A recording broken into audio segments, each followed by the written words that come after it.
cabin, there was once a hiker who decided to go on a hike by himself, something he was not very used to.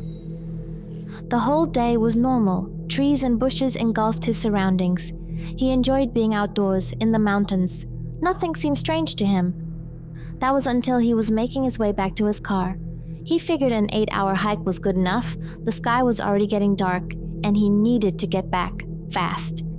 What was odd was how much he didn't recognize the trail back.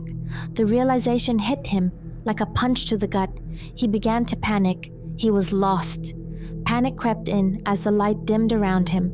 The towering trees, once a comforting presence, now felt suffocating. Shadows stretched unnaturally between them. Every rustling leaf seemed amplified. Night had already taken over. All he had was a flashlight and no clue on how to get back. He knew it was already too late and too dangerous to keep going through the dark forest. He began to worry that he would have no shelter for the night when, almost luckily enough, he stumbled across a broken-down cabin. It was dark, and it seemed like no one had visited it in years, but he knew it was the only place where he could rest until daylight, especially since his flashlight was running out of battery. He knocked on the door a few times, but no one answered, so he let himself in.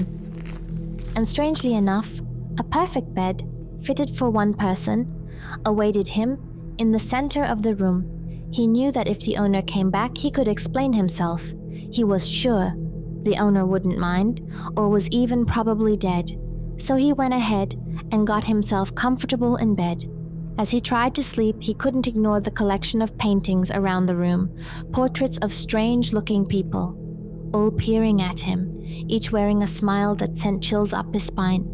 Not too long after, his exhaustion from the hike got the best of him, and he was able to ignore the faces.